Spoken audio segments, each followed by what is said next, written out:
और चलिए अब देखते हैं एक बड़ी बहस खलीफा वर्सेस खातून। नमस्कार, आप देख रहे हैं जी न्यूज, आपके साथ मैं हूं प्रत्युष खरे। ईरान में महिलाएं अपनी आजादी को लेकर विरोध कर रही हैं, बुर्के के खिलाफ आवाज बुलंद की जा रही है। तो हिंदुस्तान में भी बुर्के पर बड़ी बहस छिड़ गई है। मुस्लिम महिलाओं में एक वर्ग ऐसा है जो बुर्के और हिजाब से मुक्ति चाहता है, महिलाओं की आजादी की बात करता है, पुरुषों के समान अधिकारों की बात करता है। तो एक वर्ग ऐसा भी है जो बुर्के और हिजाब के साथ ही रहना चाहता है, इसे हटाना या ना पहनना मजहब के खिलाफ मानता है। एक तरफ इस्लामिक देश ईरान की खातून बुर्के से आजादी चाह रही है, तो वहीं भारत में कुछ खातून बुर्के पर अड़ी हैं। आखिर हमारे मुस्लिम समाज में बुर्के को लेकर महिलाओं की क्या राय है, वो क्या चाहती हैं, आज इसी पर हम बड़ी बहस करने जा रहे हैं। बहस करें उससे पहले ये रिपोर्ट आपको दिखाते हैं। इन महिलाओं का आक्रोश इतना है कि मौका मिलने पर ये ईरान की सेना और ईरान की पुलिस पर पत्थर भी फेंक रही हैं। एक तरफ ईरान की ये तस्वीरें हैं जहां हिजाब और बुर्के से आजाद होकर महिलाएं खुली हवा में सांस लेने की जंग लड़ रही हैं, तो वहीं दूसरी तरफ हमारे देश भारत में अभी भी कई मामले सामने आ रहे हैं जहां पर मुस्लिम लड़कियां हिजाब के लिए पढ़ाई तक छोड़ने को तैयार हैं। हम अपना पेपर छोड़ने के लिए तैयार थे, पर अपना हिजाब उतारने के लिए जाना है। फिर भी हमने लास्ट कह दिया था कि हमको हिजाब नहीं उतारना है, अगर आपको पेपर दिलवाना है तो ठीक है, वरना हम अपने घर जाते हैं। 2022 में जब ईरान में हिजाब के खिलाफ क्रांति छिड़ी थी, उस वक्त हिजाब के समर्थन में नारेबाजी करने वाली कर्नाटक की ये लड़की कट्टरपंथियों के लिए एक बड़ा हथियार बन गई थी। इसे धार्मिक आजादी से जोड़कर मुद्दा बना दिया गया। भारत में मजहब की राजनीति करने वाले ओवैसी जैसे नेता भी आग में घी डालने का काम करते हैं जब कुछ इस तरह से हिजाब और बुर्के को मुस्लिमों की पहचान से जोड़ दिया जाता है। ओवैसी का ख्वाब यह है कि एक दिन आएगा इस देश में इंशाअल्लाह ताला, शायद हम और आप नहीं रहेंगे मर देखना, एक हिजाब पहनने वाली बेटी इस देश की वजीर आजम बनेगी इंशाअल्लाह ताला। मुस्लिम महिलाओं को सशक्त बनाने का सपना देखना अच्छी बात है, लेकिन मजहबी पाबंदियों को उनकी पहचान से जोड़ने पर ही ईरान में महिलाओं ने मोर्चा खोला। यही वजह है कि खलीफा वर्सेस खातून पर इस वक्त छिड़ी है सबसे बड़ी बहस। तो हमारे साथ आज एक बड़ा पैनल यहां पर जुड़ चुका है, जल्दी से उनसे आपका परिचय करा देते हैं। हमारे साथ मौजूद हैं शाहीन कौसर जी, एसडीपीआई की लीडर हैं, तालियों के साथ स्वागत कीजिए सभी मेहमानों का। हमारे साथ हैं लुबना तबस्सुम जी, सोशल एक्टिविस्ट हैं, जाकिया खान जी हैं, सोशल एक्टिविस्ट, और मेरी बाएं तरफ है अंबर जैदी जी, सोशल एक्टिविस्ट हैं, नाजिया इलाही सोशल एक्टिविस्ट और एडवोकेट भी हैं, जीनत अंसारी जी हैं, सोशल एक्टिविस्ट हैं। तो मैं सवाल की शुरुआत करता हूं। नाजिया जी, बुर्का पहनना और ना पहनना ये निजी चॉइस है या फिर मजहब का एक हिस्सा है जिसको मानना बेहद जरूरी है? मुझे लगता है कि अगर निजी चॉइस होता तब तो कोई प्रॉब्लम ही नहीं होता, तब तो ये जिरा ही नहीं होती। लेकिन जो डिक्टेटरशिप बना दिया गया है, जो इस्लामिक पुरुषों ने अपनी डिक्टेटरशिप चलाने की कोशिश की है, यहीं पर दिक्कत आ गया है। आपको कोई भी कंपेल नहीं कर सकता, आपके ऊपर कोई भी डिक्टेटरशिप नहीं कर सकता है कि आपको पहनना ही पड़ेगा। ईरान में जो मल्टीपल सीरीज ऑफ डेथ के इंसिडेंट्स आए हैं, माशा अमीनी से लेकर के अब तक, जो बच्चियां मारी जा रही हैं, जिन बच्चियों को का मर्डर किया जा रहा है, ये क्यों हो रहा है? ये बच्चियां नहीं पहनना चाहती हैं हिजाब, आप क्यों पहना रहे हो? आप क्यों इस्लामिक रिचुअल बना रहे हो, जबकि वो इस्लाम का कोई एसेंशियल पार्ट नहीं है। अब आती है बात कि इकरा हमारी पहली आयत है अल कुरान की। हालांकि अल कुरान का जब हम पन्ना खोलते हैं और अलहम्दो शरीफ से जब हम स्टार्ट करते हैं तो इकरा पहली आयत नहीं मिलती है, लेकिन कहा यह जाता है कि इकरा पहली आयत है। लेकिन हमारी विडंबना देखिए कि हमारे भारत की बेटियां जो हैं वो कुछ खड़ी होती हैं और कहती हैं कि हम एग्जाम नहीं देंगे लेकिन हम हिजाब पहनेंगे। तो भाई, आप कुरान की पहली आयत इकरा नहीं मानने को तैयार हैं, लेकिन जो कुरान में हिजाब, अबाया, बुर्का जो नहीं लिखा हुआ है, आप उसको मानने को तैयार है। शाहीन जी, इस्लाम में या शरिया में ऐसा कुछ नहीं लिखा हुआ है कि बुर्का पहनना ही पहनना है? देखिए, नाजिया जी कहाँ पढ़ी हैं, कहाँ देखा है और किस तरीके से समझा है उन्होंने, इस पे एक बहुत बड़ा सवाल और क्वेश्चन मार्क भी है। इसलिए कि जो ये कह रही हैं कि जो है ज़बरदस्ती थोपा गया है पर्दा करना ज़रूरी है। और इसमें डेथ रेट वो दिखा रहे हैं, बता रहे हैं ईरान के अंदर, और जहाँ हम बैठे हुए हैं, और बड़ी ही जो खूबसूरती की बात यह है कि हम ऐसे मुल्क में हैं जहाँ संविधान है, डेमोक्रेटिक सिस्टम है। इसमें अगर इस तरह की बातें अगर हो रही है, बैठकर डिबेट में हो रही है, तो मुझे ऐसा लगता है कि ये बहुत ही निहायत घटिया मानसिकता की बात है। और इस तरीके से देखिए, मानसिकता बता मुझे अपने से का आपने बोला है नाज़िया जी, तो मुझे भी बोलने का मौका मिलना चाहिए। मैं भी बोल रही हूँ और आपकी बातें मैंने आपकी बकवास मैंने सुना है, और मैं भी अपने से का जवाब देना चाहती हूँ। मत कीजिए, जबरदस्ती मत कीजिए। आप अपनी जबान मेरे मुंह में नहीं डाल सकती हैं, आप अपनी बात मेरे ऊपर नहीं थोप सकती हैं। आप कानून नहीं है, आप कानून की बालादस्ती नहीं कर सकती हैं। समझिए, मत बनिए डिक्टेटर, कौन कर रहा है? ये जबरदस्ती की उम्र है, आपका ये उम्र है, और इसको जबरदस्ती मत फैलाइए। मुझे बोलने दीजिए जी। जो सच है, जो फैक्ट है, जो इस्लामी सिस्टम में है, कोई जबरदस्ती नहीं है। मैं खुद ही मुस्लिम घराने से ताल्लुक मेरा है, मैं इस्लाम को फॉलो करती हूँ। मुझे इस बात का बड़ा फख्र है। मानसिकता आपने लेकिन कहा, तो मैं इसका बिल्कुल दर्शक भी समझना चाहेंगे कि आपने घटिया मानसिकता किसे कहा? इसलिए मतलब जो कहा, बुर्का नहीं पहनती हैं, इसलिए कहा नहीं, उन्होंने अपनी राय दी नहीं बल्कि थोपा है, इसलिए मैंने कहा राय दी नहीं, थोपा है। ये कहीं इतने यहाँ बैठे हुए मेरे पर्दे वाली भी बहनें हैं और बगैर पर्दे वाली भी बहनें हैं, लेकिन वो इस तरह का जो जबरदस्ती नहीं है। मैं मुस्लिम बैकग्राउंड से हैं और यहाँ जो बैठी हुई मेरी बहनें हैं और भी पैनलिस्ट हमारे हैं, कहीं भी कोई भी ये प्रूफ नहीं कर सकता है कि जबरदस्ती किसी को ये प्रेशराइज किया गया हो कि तुम्हें पर्दा करना ही करना है। बहुत सी ऐसी मुस्लिम बहनें हैं जो पर्दा नहीं करती हैं। ये मैं अमरज़ैदी जी समझना चाहूंगा, क्योंकि अभी इन्होंने कहा कि कोई प्रेशराइज नहीं कर रहा है, बिल्कुल नहीं कर रहा है, बिल्कुल आजाद भारत में, और इस्लाम इसकी मजम्मत करता है। जी, मेरे से सवाल किया गया प्रत्युष जी, अगर ऐसा होता कि कोई प्रेशर ना होता तो आपको लगता है कि महसा अमीनी की इतनी बुरी तरह से हत्या होती, उसका ब्रेन हेमरेज हुआ था, जिस तरह से ईरान में मोरालिटी पुलिस ने उस बच्ची को मारा था, 17 साल की उस बच्ची को, कि वो आईसीयू में रही और उसको सड़क पे नंगा करके मारा। वो मोरालिटी पुलिस जो कह रही है कि तुम्हारे बाल खुल रहे हैं, हालांकि उसने सर पे दुपट्टा ओढ़ा था लेकिन उसके बाल बाहर निकल रहे थे, तो सिर्फ बाल निकलने की वजह से बालों से इतनी दिक्कत है और आप कहते हैं कि जबरदस्ती नहीं है। अभी कुछ दिन पहले का मामला है शामली में, ताहिरा आफरीन और सहरीन, उसके पति ने उससे लड़ाई हुई, वो पड़ोस में अपने माँ बाप के यहाँ बिना बुर्के के चली गई, उनको तीनों को जान से मार दिया। और उससे पहले बच्चियों को स्कूल नहीं जाने देता था, उनके आधार कार्ड नहीं बने थे ताकि उनकी फोटो कोई देख ना ले, और आप कहती हैं जबरदस्ती नहीं है, और आप कहती है कि मुस्लिम समाज की स्थिति ये। आप अगर मुसलमान समाज के लीडर है तो ग्राउंड पे मुसलमान समाज में बेटियों बच्चों के साथ जो रहे उसका जायजा कैसे नहीं लेती है? आप डिक्टेटरशिप का समर्थन करने के लिए टीवी पे आके बैठ जाती है। शर्म कीजिए थोड़ी सी, आप खुद स्कूल चलाती है और वो बच्चे जिनको पर्दे के नाम पर, हिजाब के नाम पर शिक्षा से दूर रखा जाता है, उनके अगेंस्ट आप आकर खड़ी होती है।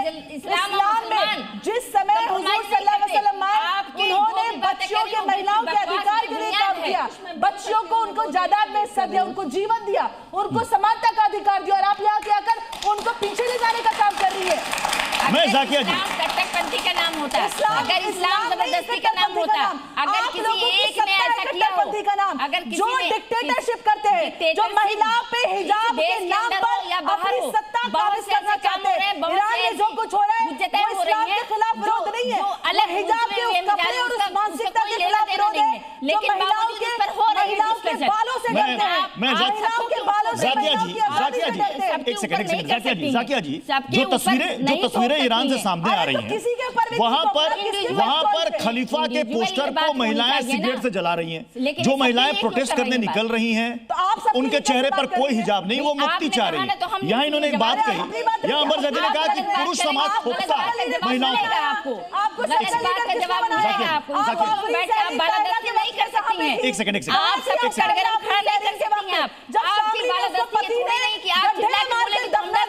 आप लोग गए वहां पर, ज्यादा दूर नहीं, अपनी आतंकी कहीं और जाके कीजिएगा। आप मुसलमान समाज की, इस्लाम के दुश्मन है, आप लोग मुसलमान महिलाओं के दुश्मन है, आप लोग अपनी राजनीति के लिए मुसलमान समाज को, इस्लाम का सबसे बड़ा नुकसान करते हैं। जाकिया जी, जो मैंने सवाल किया जी, आप लोग कर रही हैं जिसमें पूरे देश का बहुत बड़ा नुकसान हो रहा है। शाहीन जी, जाकिया जी, मुझे बोलने का मौका दिया जाए। मतलब मुझे बोलने के लिए बोलना पड़ रहा है कि बोलने का मौका दिया जाए। ये फाइट कर रहे हैं, ये फाइटिंग ग्राउंड नहीं है। आप किसी का पक्ष रखने के लिए अपनी आइडियोलॉजी को यहाँ पेश करने आए हैं, ना कि फाइट करने, पहले बात। दूसरी बात कि आप जिस बात को रखने की कोशिश कर रही हैं अंबर या नादिया, मैं सिर्फ इतना बोलना चाहती हूँ कि इस्लाम में बजाफ्ते इस चीज को कहा गया है। मैंने बार बार कहा है कि जबलेल या ये जो भी चीज वो कुरान में वर्ड यूज हुआ है वो हमारे हिंदुस्तान के वर्ड नहीं है। यहाँ पे हम बुरखा, नकाब और हिजाब बोलते हैं। एक सेकंड, मुझे खत्म करने दो अंबर, मुझे खत्म करने दो, मुझे खत्म करने दो, उसके बाद आप आना। वो चीज का इस्तेमाल नहीं होता है, लेकिन मीनिंग वही है। दैट मीन्स चादर, कंप्लीटली कवरिंग, ओके, पहला चीज। दूसरे उसके बाद जो दूसरा बात आता है कि हम किसको अलाउ कर रहे हैं, क्या डिक्टेटरशिप। सोसाइटी में हर जगह हर तरह के लोग होते हैं। मैं अपने चॉइस से हिजाब करती हूँ, कोई मेरे को कह नहीं सकता। मैं अपने चेहरा दिख रहा है, आप हिजाब कर नहीं रही हैं, आप स्कार्फ कर रही हैं, आप स्कार्फ कर रही हैं, आप हिजाब कर नहीं रही हैं, आप कोई कलर टेंट नहीं पहन रही हैं। गॉड से डोंट मेक अस फूल। मैं जीनत जी और लुबना जी आपका रुख करूंगा, लेकिन उससे पहले मैं यहां पर ऑडियंस के पास जाना चाहूंगा, क्योंकि यहां पर एक आवाज यहां से आई। उन्होंने कहा कि कोई प्रेशर नहीं है कि हिजाब पहने ना पहने। कहना है कि कोई इस्लाम में प्रेशर नहीं है हिजाब पे, आपके चॉइस है। आप चाहे चिकन खाओ या मच्छी खाओ, ये आपके ऊपर है, हमारे ऊपर नहीं है ना। जो बोल रहे हैं ना, उनके ऊपर टेंशन होगा कि हमें क्या टेंशन है। जैसे आपका अभी मैं बात कर रहा हूँ तो आपका चेहरा दिख रहा है, इनका चेहरा नहीं दिख रहा है। ये आपकी चॉइस है, ये इनकी चॉइस है जी। ये मेरी चॉइस है, ये इनकी चॉइस है, हमारी चॉइस है। कोई आप पर पाबंदी नहीं लगाता। ओढ़ो या नहीं ओढ़ो, पर हमारे यहाँ पर्दा जरूर आया है। ऐसी बात तो नहीं है कि मुसलमान में पर्दा नहीं आया, पर्दा आया है। अलग अलग यहाँ पर बातें सामने आ रही है, कह रहे हैं कि इनकी चॉइस है, इनको किसी ने प्रेशराइज नहीं किया, क्योंकि ये भारत है। देखिए प्रत्युष जी, यहाँ पर आपको पता है जो वो केरला वाला मामला हुआ, कोर्ट में गया मामला, और वहां पर जिस तरह से बात ये नहीं चॉइस है, नहीं चॉइस। अगर चॉइस, देखिए सच्चाई है, यहाँ पर बैठकर इनको ये सिखाया जाता है कि अगर इस तरह की कोई बहस होती है तो इस्लाम के खिलाफ ये बहस हो रही है। तो आप, हमको पता है ना प्रोपेगेंडा क्या चलता है। आप फिर से कूदा है यहाँ पे जिहाद करने के लिए, फिर ऐसी खबरें क्यों आती हैं? फिर एक सेकंड अगर ऐसा नहीं था तो फिर कोर्ट में इतना आप तक बाकी मेहमान भी वेट कर रही है, मैं उनका भी रुक कर लेता। मैं लुबना जी और जीनत जी आपसे समझना चाहूंगा, क्योंकि अभी यहाँ बहस में एक बात आई कि कोई प्रेशराइज नहीं किया जाता, किसी पर कोई दबाव नहीं, तो फिर इस तरह की खबरें क्यों आती हैं कि एक शौहर ने अपनी पत्नी को सिर्फ इसलिए मार दिया क्योंकि उसने हिजाब नहीं पहना था? फिर ऐसी बात क्यों आती है कि अगर कहीं ड्रेस कोड डिसाइडेड है किसी कॉलेज और स्कूल में, तो बाहर प्रोटेस्ट शुरू हो जाता है कि साहब हम तो हिजाब पहन के ही जाएंगे? क्यों ऐसा? देखिए प्रत्युष जी, ये है कि करनी और कथनी में बहुत फर्क है कि आदमी जब आता है डिबेट में, जब ये इसके चैनल के सामने आता है तो वहाँ पे उनकी जो है ना, जो उनके अंदर का जो मुसलमान है वो जाग पड़ता है। जब वो लोग अपने घर पहुँचते हैं तो वही उनका जाने के बाद उनकी सारी जितनी भी सिचुएशन है सब बदल जाती हैं। नहीं, वो अपने घर में अपनी महिलाओं को ऐसी कोई बाउंडेशन में नहीं रखते हैं। यहाँ पर ये है कि देखिए, जो सिर ढकने का कल्चर है वो भारत की संस्कृति, ये सभ्यता है, वो हर मजहब में लागू होती है, वो मुसलमान पे भी लागू होती है। पर ये मैं कहना चाहूंगी कि हाँ, ये बाय चॉइस है, ये बाय चॉइस है। अगर कोई करना चाह रहा है तो वो अपना सिर ढके, वो हिजाब लगाए। बुर्के का कोई कॉन्सेप्ट नहीं है। बुर्के का किसी कुरान शरीफ के जरिए से बता दें कि कुरान शरीफ सिखाता है। लुबना जी, बिल्कुल, क्या ऐसा कहीं शरिया में कहीं लिखा हुआ है? जी, पर्दा वो जबर नहीं है, हमारा इख्तियार है, हमारा इख्तियार है। इस्लाम में हमें इस बात की इजाजत दी गई है कि हम पर्दा करें। जाकिया जी, अभी यही से एक सवाल उठा, नाजिया जी ने सवाल उठाया कि अगर आप कह रही हैं कि बुर्का कोई जबरन नहीं थोप सकता, तो जो ईरान में महिलाएं निकल रही हैं वो क्या है? क्या वो इस्लाम के खिलाफ बगावत कर रही है? क्या कर रही हैं? देखिए, आप एक बात समझिए, हर देश में कुछ ना कुछ आंतरिक मामले होते हैं। उस आंतरिक मामले को सिर्फ हम हिजाब और बुर्के से नहीं देख सकते। अगर आप वहाँ की स्ट्रेटजी देखिएगा तो अभी वहाँ पे जिस तरह के फोर्स को डेवलप किया जा रहा है, आउटसाइडिंग फोर्स को डेवलप करने में एक बहुत बड़ा काम रोल कर रहे हैं। और रोल को जब आपको आंतरिक मामले में किस तरह की डिस्टर्बेंस करनी होती है तो आप डेफिनेटली अपने घर के अंदर चिंगारी फैलाने की कोशिश करते हैं। तो ये एक उस चिंगारी का एक एग्जाम्पल है, ठीक है। यही बात ईरान की, अगर आप बात करें ईरान में तो बहुत सारी ऐसी आपको वर्कफोर्स एरिया दिख जाएगी जहाँ पे बैठ के लड़कियाँ आराम से अपने चॉइस के कपड़े में बैठ के आपको खुलते खेलते चलते फिरते दिख जाएंगी। और जो नहीं गए हैं उन्हें वो वहाँ जाके या यूट्यूब या किसी और के जरिए देख सकते हैं कि किस तरह से वहाँ पे रहती। अब ये सारी चीज अभी क्यों हो रही है? ये बताइए कि जो ये जीन्स पहनने पर फतवा आ जाता है, लिपस्टिक पहनने पर फतवा आ जाता है, फिर वो क्या है? वो एक सलाह है या फोर्सफुली दबाव है, क्या है? देखिए, सबसे पहले तो फतवे को बता देती हूँ। फतवा एक ओपिनियन होता है और इस्लाम में जितने भी महिलाओं की साज सज्जा का सामान है उस पर किसी पे कोई बंदिश नहीं। लिपस्टिक लगाए, पाउडर लगाए, बाल कटाए या फिर कुछ भी कराए, साज सज्जा पूरी तरह से महिलाओं को करनी चाहिए, अच्छा बन संवर कर रहना चाहिए। लेकिन अब यहाँ पर है चॉइस, हम अपनी मर्जी से करते हैं। ये विडंबना है इस देश की कि इस देश में एक विदेशी कल्चर को इतने सालों से भारत में थोपा गया। भारत की बात कर रहे थे, हमारे देश में महिलाएं सर पे दुपट्टा डालती थी, चाहे हिंदू मुसलमान सिख हो, सब सर पे चुन्नी डाल के रहती थी। इस तरह का ये घेरा बना के कोई नहीं रहता था। ये पर्शियन अरेबियन सभ्यता का हिस्सा है। और अब जब मस्जिदों में हर खुतबे में ये कहा जाए कि आप अगर अपने घर की महिलाओं को पर्दे में रखने में असफल रहेंगे तो आप दोज़ख में जाएंगे, ये आपकी जिम्मेदारी। अगर आपकी पत्नी बेटी बुर्के में नहीं है, नकाब में नहीं है, तो आप दोज़ख में जलाए जाएंगे। तो इनको हर वक्त डराया जाता है कि अगर आपकी आवाज कोई बाहर जाता पुरुष सुन लेगा तो दोज़ख में पकोड़े तले जाएंगे। आप जोर से नहीं बोल सकते, जोर से चल नहीं सकते, जोर से हंस नहीं सकते। अरे भाई झूठ बोल रही है, यही तो कहते हैं जैसे आप जाएंगे पीछे जाके कुछ और बोलेंगे। ये ट्रेनिंग मिलती है, यही तो ट्रेनिंग मिलती है। देखिए ये आपको भी सिखाया जा रहा है। नहीं ये जो लोग कहते हैं जैसे ड्रेस कोड, एक सेकंड जरा यहाँ पर जो ऑडियंस में कौशल जी, मेरे परिवार पे पहुंचने की औकात नहीं है आपकी, समझ में? एक सेकंड प्लीज, तमीज से अजीब से रहिए, आ रहा है समझ में? एक सेकंड नंबर दे दीजिए, नंबर दे दीजिए प्लीज। नहीं तो मेरे परिवार में कैसे गई? उतनी बोल सकती हैं। प्लीज हिम्मत कैसे हुई? नहीं नंबर दे दीजिए प्लीज। नहीं आवाज एक सेकंड, आप दूसरे के कर सकते हैं। प्लीज बैठिए, तमीज अब दायरे में रहो। आप भी रहिए तमीज और आपसे कोई बात नहीं कर रहा है। बैठ आपकी कैसे हिम्मत है? एक सेकंड अमर जी जाकिया जी, प्लीज आइए प्लीज आइए।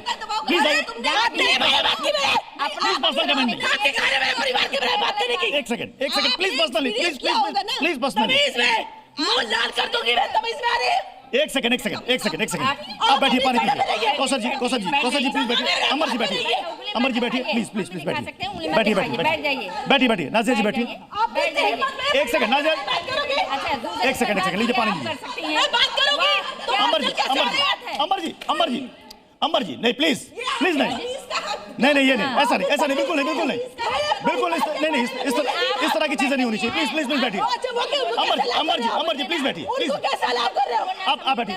तब से तर्क रखे जा रहे हैं। लुबना जी ने कहा, जाकिया जी ने कहा, उन्होंने कहा कि अगर कोई जा रहा है तो ओपिनियन है, फतवा एक ओपिनियन है, माने या ना माने। एम आई राइट? नहीं माने ना माने की चॉइस नहीं होती। जो उस मुफ्ती का फॉलोअर होता है उस पे वो लागू होता है, करना ही पड़ेगा। वो सब यहाँ पे मुफ्ती का झूठ बोल रहे हैं। अगर मान लीजिए एक सेकंड, अगर नाजिया जी किसी मौलाना या मुफ्ती ने कुछ कह दिया तो आपको लगता है कि उसका एक बड़ा असर हिंदुस्तान की सभी मुस्लिम महिलाओं पर पड़ता है? मैं आपको एक एग्जाम्पल देती हूँ। जितनी भी मुसलमान बेटियां हैं, क्या वो तलाक इंस्टेंट ट्रिपल तलाक को पा करके अपने आप को बहुत खूबसूरत मुसलमान समझती हैं या रोती हैं? उनके पिता बहुत अच्छा समझते हैं या रोते हैं? लेकिन कई मल्टीपल लैक्स ऑफ लैक्स, मैं तो यंगेस्ट काउंसिल थी इंस्टेंट ट्रिपल तलाक मामले में, the honourable supreme court of India में। तो लैक्स ऑफ लैक्स जो हिजाबन महिलाएं जो बैठी और कहीं कि नहीं इंस्टेंट ट्रिपल तलाक बैन नहीं होना चाहिए, बिकॉज वो लोग किसी ना किसी ऑर्गेनाइजेशन से जुक्त थी, इसीलिए पैसे के लालच में मुसलमान बेटियों का मुस्तकबिल बर्बाद कर रही थी इंस्टेंट ट्रिपल तलाक को बैन ना करने के लिए। अच्छा, दूसरी बात, क्या ये कट्टरपंथी सोच है? एग्जैक्टली, दूसरी और पैसे का लालच है। दूसरी बात आती है, पूरे अल कुरान पहले पारे से लेकर के 30वें पारे, सारे अरबा निस्फ सलासा वर्सेस सूरत आयत, सजदा, सब में मुझे बता दे कि प्रॉफिट मोहम्मद की किस बीवी ने हिजाब पहना था, मुगलों की किस बीवी ने हिजाब पहना था, आयत के साथ बताइए और हिस्ट्री के पेज नंबर के साथ बताइए। चैलेंज देती हूँ मैं। चैलेंज कर ही नहीं पाओगी। आयशा ने पहना था, ज़ैनब ने पहना था, मरियम ने पहना था, जिल्बाब, सफिया ने पहना था, आवाज बंद करिए, खदीजा ने पहना था, किसने पहना था? जिल्बाब का जब जिक्र आया, वही प्रॉफिट मोहम्मद सल्लल्लाहु अलैहि वसल्लम के दौर में जो है जिल्बाब का हुक्म है। तो जिल्बाब वही है जो जुब्बा मतलब ऊपर से ओढ़नी चादर डाल ले, यानी पूरा सदर का हिस्सा ढक जाए, जो जिल्बाब का हिस्सा है, जो आप उसको नकाब की शक्ल में पहने। पहले आपको पूरी बात तो मुझे पता है, इसीलिए मैं बात कर रही हूँ। मुझे पता है इस बात पानी का पानी हो जाएगा भैया। यहाँ डिबेट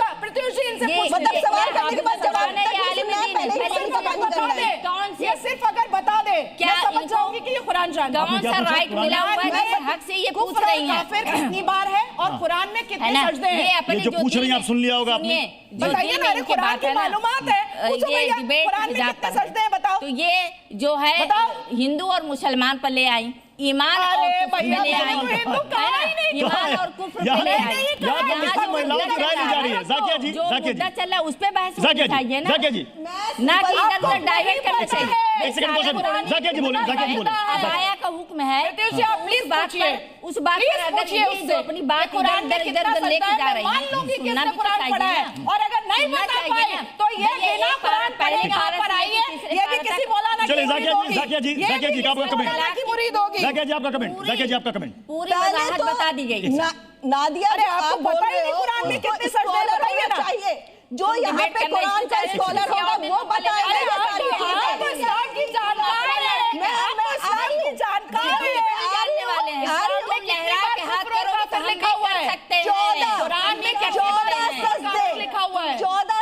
कौन होती है पूछने वाली? हाफिज है कि आलिम? कौन होती है? 14 सजदा कुरान के अंदर करके बोल रहे। जाकिया जी जवाब दे रहे हैं, जाकिया जी बोले, जाकिया जी बोलिए। 14 सजदे। बिल्कुल हंस लो, मजाक बना लो, या डिबेट बंद कर लो या फाइटिंग कर लो, कोई और चीज कर लो, क्योंकि ये डिबेट जैसा तो लग नहीं रहा। जहाँ पे जवाब चाहिए वहाँ पे खुद से बोलना है। आप मत जवाब दीजिए इस पे। ये कौन होती है बैठ के पूछने वाली? हाफिज है, सबसे पहले तुमने सवाल किया कि पर्दा में कौन उनकी वाइफ रही, पर्दे में उनकी वाइफ बजाते पर्दे के लिए सारा चीज हो गया है। बेशर्मी से बात बेशर्मी से कोई नहीं कर रहा है। मदरसा छाप का शिक्षा ना अपने पास रखना, अपना मदरसा छाप का शिक्षा ना अपने पास रखना। आप समझे? उकसाने का काम हम होता है। हम जानते हैं डिसिप्लिन। तुम मदरसा छाप हो, तुम अपना शिक्षा